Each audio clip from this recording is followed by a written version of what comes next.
오늘은 요한복음 3장 1절에서 21절 본문을 가지고 니고데모와 거듭난이라는 제목으로 함께 말씀을 나누도록 하겠습니다. TV에 나오는 장난감 광고를 보면 아주 역동적인 장면들로 가득합니다.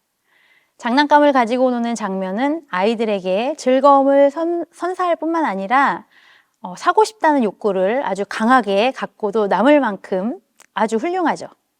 그러나 대개 이 광고 끝에는 이런 문구가 나옵니다. 여러분 뭘까요?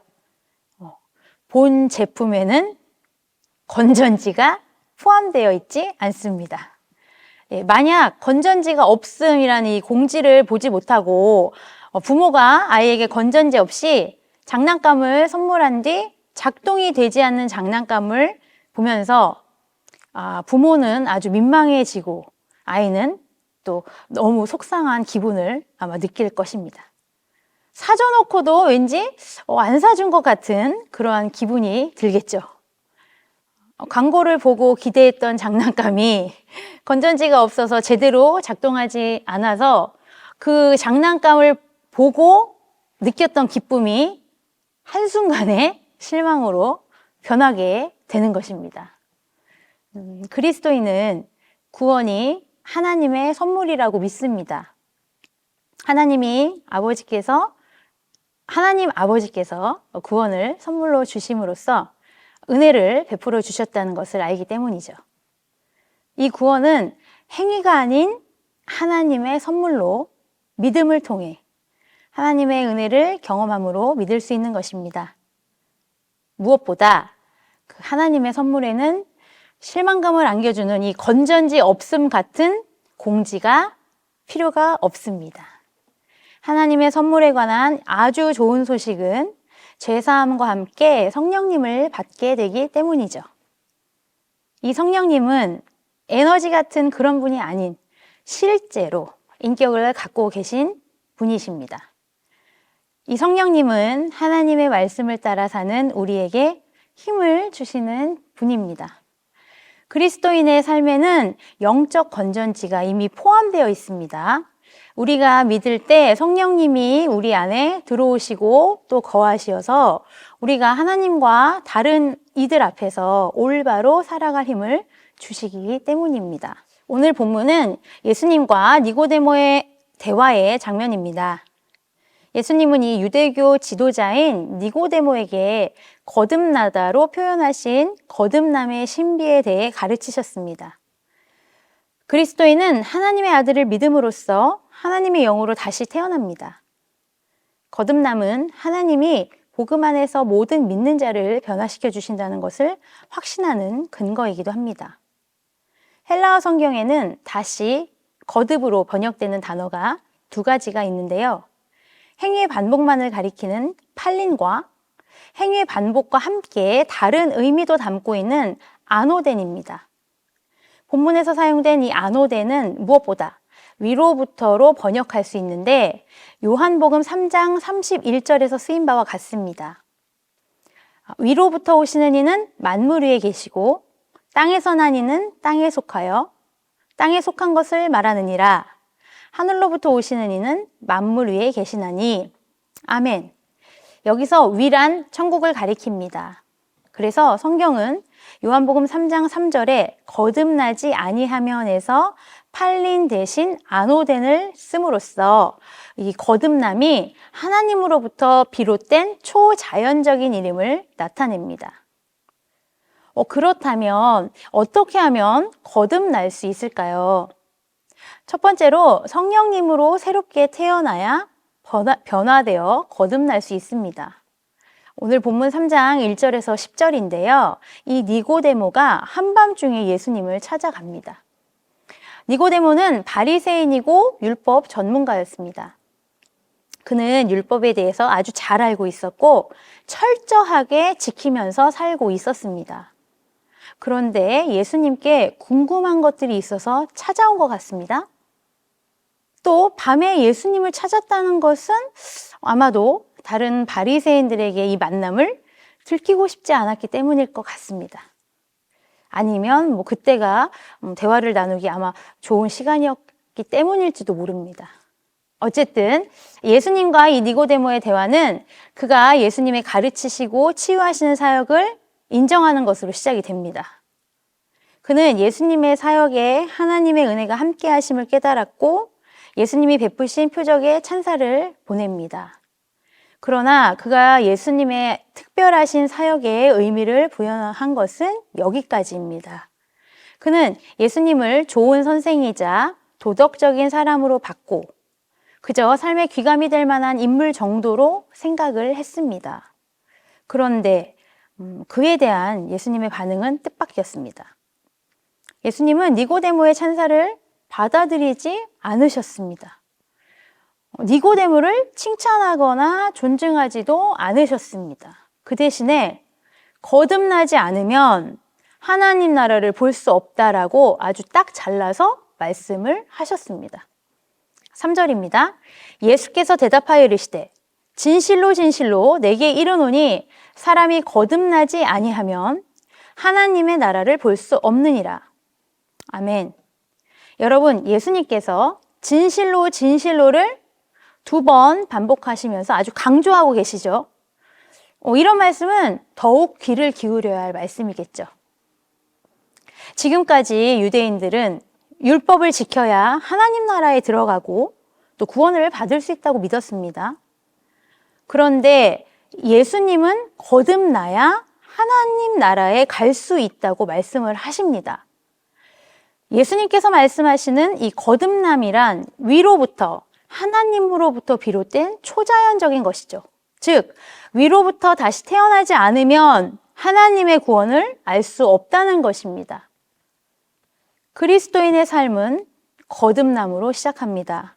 거듭남은 성령님의 초자연적인 사역을 통해 개개인에게 일어나는 아주 기적적인 변화 또는 다시 태어남을 의미합니다. 이것은 거룩한 회심, 즉 회개와 믿음을 통해 그리스도께 돌아오는 사건으로서 하나님이 한 사람의 인생에 아주 역사적으로서 다시 태어나게 하시는 것입니다. 인간의 노력으로는 결코 이 역사를 이룰 수 없습니다. 하늘로부터 비롯되는 초자연적인 변화, 다시 태어남으로 거듭남의 은혜를 누리는 성도님들 되시기를 주님의 이름으로 축복합니다. 니고데모는 예수님의 가르침을 이해할 수 없었습니다. 그러나 예수님은 그의 의구심이 기독교의 가장 근본적인 질문으로 나아가게 하셨던 것 같습니다. 본문 2절을 보면 니고데모는 예수님을 존경하는 마음을 가지고 있었음을 우리는 알 수 있는데요. 그런데 그는 예수님이 누구인지는 알지 못했던 것 같습니다. 이것은 알미 부족해서가 아니라 이 예수님의 증거를 믿지 못한 탓인 것 같아요. 11절에서 너희가 우리의 증언을 받지 아니하는도다 라고 기록하고 있듯이 믿지 못하는 것이 이해하지 못하는 것보다 더 비난받는 이유는 예수님이 누구이신지에 대해 공감하려는 태도가 근본적으로 부족하기 때문이라고 할 수 있겠습니다. 3절에 사람이 거듭나지 아니하면 하나님의 나라를 볼 수 없느니라는 예수님의 말씀을 들은 후에 이해가 안 간 이 니고데모는 예수님께 진지하게 여쭙습니다. 예수님의 말씀을 이해하지 못하겠기에 좀 더 분명히 말씀해달라고 부탁한 것입니다. 아마도 그는 자신이 종교 지도자로서 하나님과 올바른 관계를 맺고 있으며 또 하나님 나라를 이루시려는 주님의 계획도 이미 알고 있다고 믿었기 때문인 것 같습니다. 이 니고데모의 모습은 오늘날 종교인들의 모습과 다르지 않은 것 같습니다. 교회에서 양육받았거나 어느 정도 신앙이 있는 사람들은 자신이 하나님과 하나님의 길로 나아가는데 더 유리하다고 믿기 쉽습니다. 영적 관심이 있는 것만으로도 하나님과 올바른 관계를 맺을 수 있다고 생각하기 때문이죠. 그러나 예수님은 니고데모에게 처음부터 분명하게 말씀하셨습니다.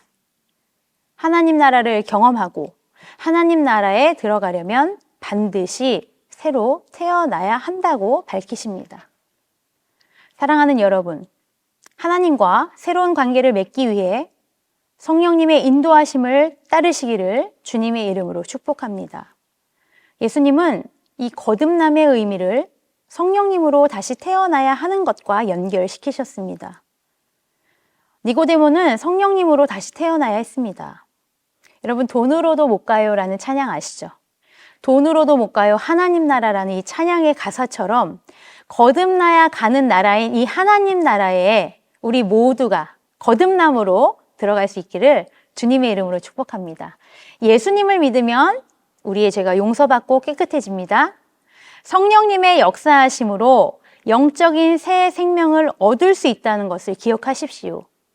그리고 무엇보다 그것이 나를 위한 사건이라는 것을 믿으며 매 순간 거듭남의 축복을 사모하시는 우리 모두가 되기를 소망합니다. 니고데모는 육체의 일, 보여지는 일에만 집중했습니다. 여러분은 어디에 집중하고 계십니까? 영적인 부분을 놓치고 있지는 않는지 늘 주의를 기울이며 영적인 일에 관심을 기울이시기를 부탁드립니다.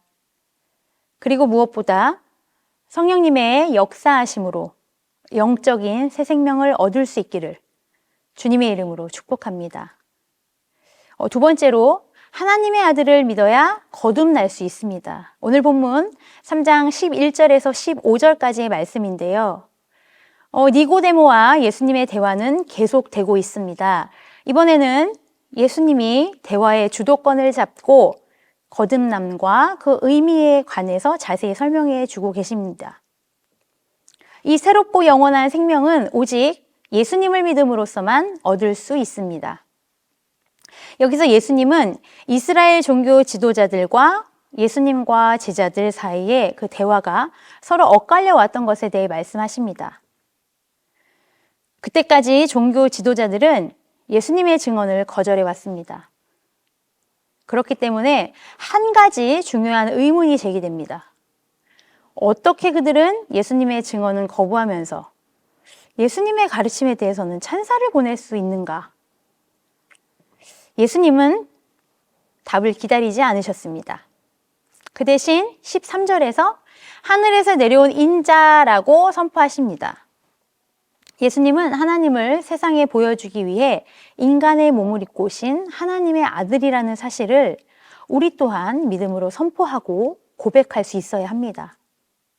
그리고 이어지는 대화에서 예수님은 더욱 생생한 구약 이야기를 들려주심으로써 니고데모를 하나님 나라의 새로운 삶으로 초대하고 계십니다. 민수기 21장 4절에서 9절의 내용인데요. 이스라엘 백성이 자신의 처지를 불평하는 내용입니다. 하나님이 그들을 애굽에서 건져 주셨음에도 불구하고 그들은 순종하지 못함으로써 약속의 땅에 들어가지 못했고 또 40년간 광야를 헤매야 했습니다. 그러나 그동안에도 하나님은 그들을 인도하셨고 물과 음식을 제공하며 돌봐주셨습니다. 그러나 그들은 하나님이 주신 음식을 탐탁지 않게 여겼고 하나님이 일부러 그들을 광야로 데려와 죽게 하신다면서 비난하고 원망했습니다. 그러자 이스라엘 백성에게 화가 나신 그 하나님이 그들에게 무엇을 보내셨죠? 네, 불뱀을 보내어서 벌하셨습니다. 뱀들이 사납게 물어대자 백성들은 회개하기 시작했습니다. 하나님은 그들을 구하기 위해 이제 모세에게 놋뱀을 장대 위에 매달라고 말씀하셨습니다. 그 놋뱀을 쳐다본 자는 살 것이라고 하신 그 말씀을 믿은 자들은 치유되었습니다. 모세 시대에는 하나님의 인도하심 외에는 다른 치료 방법이 없었습니다. 이스라엘 백성들이 불뱀에 물린 상처를 민간요법으로 치료해 보려고 했지만 아무런 효과가 없었습니다. 장대 위에 달린 놋뱀을 쳐다보는 것이 유일한 치료 방법이었던 것이죠. 예수님께서도 이와 비슷한 방법으로 자신도 높이 달려야 한다고 말씀하셨습니다. 영생을 얻는 유일한 길은 믿음의 눈으로 주님을 바라보는 것이라는 것이죠. 사도 요한은 복음서 앞부분에서부터 하나님만이 구원을 베푸실 수 있다는 사실을 분명히 했습니다. 영접하는 자, 곧 그 이름을 믿는 자들에게는 하나님의 자녀가 되는 권세를 주셨으니 이는 혈통으로나 육정으로나 사람의 뜻으로 나지 아니하고 오직 하나님께로부터 난 자들이니라. 아멘. 이스라엘 백성들이 하나님의 인도하심 외에는 다른 치료 방법이 없던 걸 알고 하나님의 말씀에 순종하여 노뱀을 바라봐 치료받은 것처럼 우리 또한 영생의 유일한 길은 예수 그리스도시라는 것을 믿음으로 주님만을 바라보시기를 주님의 이름으로 축복합니다. 예수님의 십자가가 구원의 유일한 길입니다. 그 구원의 유일한 길, 예수 그리스도의 십자가를 다시 한번 기억하시기를 주님의 이름으로 축복하며 그것을 믿음으로 더욱더 나아가시기를 소망합니다. 거듭나기 위해서는 다음과 같은 과정을 거치는데요. 여러분 잘 기억하시기 바랍니다.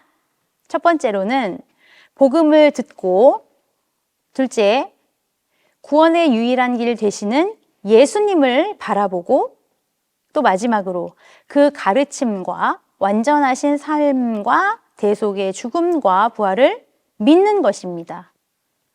이 과정을 거친 사람만이 비로소 거듭나게 될 것입니다. 우리의 삶 역시 이러한 과정을 거쳐 진정으로 거듭나는 우리 모두가 되기를 주님의 이름으로 축복합니다. 마지막은 예수님이 영생에 대해 이야기하시는데요. 요한복음 3장 16절에서 21절 말씀을 통해 하나님이 세상을 사랑하사 예수님을 선물로 주셨음을 우리는 알 수 있습니다.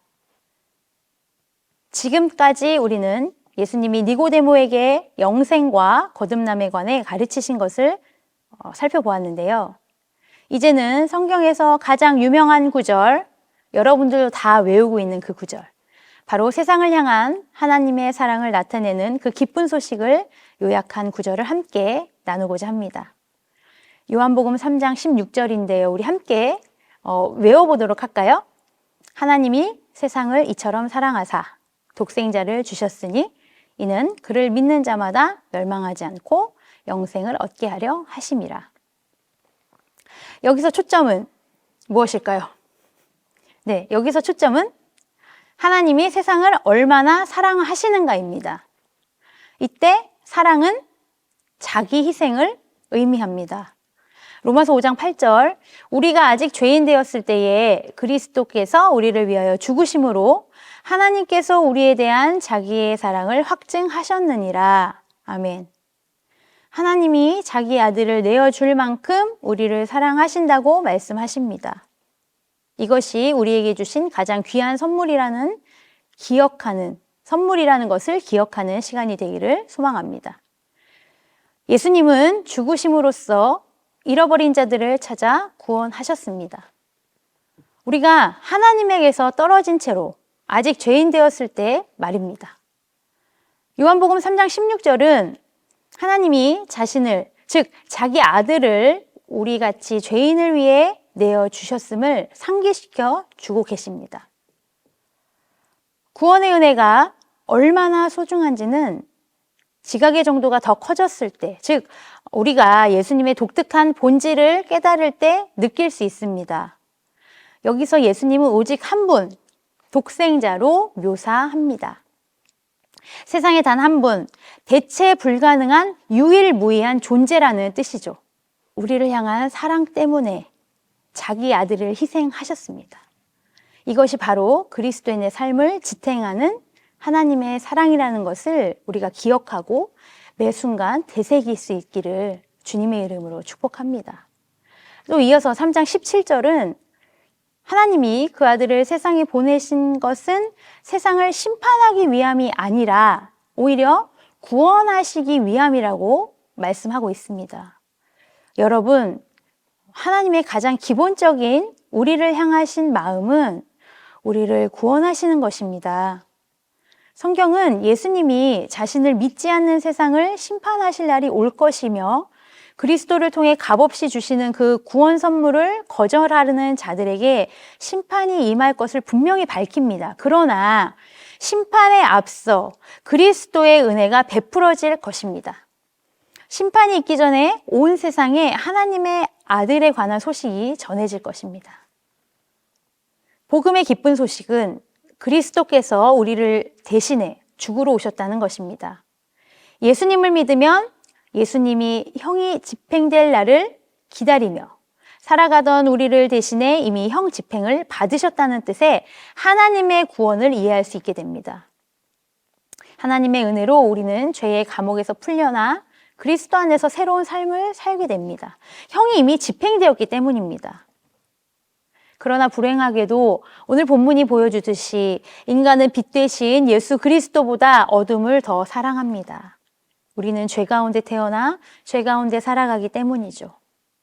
우리는 예수님을 믿으면서도 죄를 지을 수 있고 빛 대신 예수님을 구하면서도 어둠의 일을 쫓을 수 있다는 생각을 하는 그 시대를 살아가고 있습니다. 왜냐하면 우리는 연약해서 죄를 지을 수밖에 없기 때문이죠. 그러나 사랑하는 여러분, 하나님이 우리에게 궁극적으로 원하는 삶은 빛으로 나가는 삶입니다. 빛 가운데 사는 것입니다. 은혜 받은 사람은 어둠에서 살 수가 없습니다. 빛 가운데로 나아가는 삶을 살아가기 위해 하나님의 은혜를 사모하여 간구하는 우리 모두의 삶이 되기를 주님의 이름으로 축복합니다. 사람들은 집이 깨끗해야 손님을 모실 수 있다고 생각을 합니다. 어린 시절, 사실 지금도 마찬가지긴 한데요. 저희 친정엄마는 집이 깨끗하지 않으면 사람들을 집에 들이지 않으셨습니다. 어쩌다가 갑자기 손님이 찾아오면 엄마는 깨끗하게 정돈된 거실과 또 깨끗하게 청소가 된 욕실만 열어주고 다른 방에 들어가지 못하게 하신 기억이 있습니다. 신방을 갔을 때도 우리 부교님들의 모습도 대부분 그런 것 같습니다. 그런데 때때로 우리는 예수님을 대하곤 합니다. 예수님께 나오는 사람들은 그들 삶 구석구석에 주님이 빛을 비추어 속속들이 새롭게 해주시기를 또 원합니다. 마음을 영적인 집으로 한번 상상해 보시기 바랍니다. 예수님을 통해 주시는 하나님의 구원의 은혜를 받으면 성령 하나님이 그 안에 거하심으로써 이 마음이라는 집의 주인이 되십니다. 집주인으로서 주님은 모든 방에 들어갈 권리가 있으시고 또 뜻대로 개조하실 수 있지 않으시겠습니까? 그 집을 소유하셨기 때문이 말입니다. 그리고 무엇보다 그리스도께서 자기 피로값을 치르셨기 때문인 것이죠.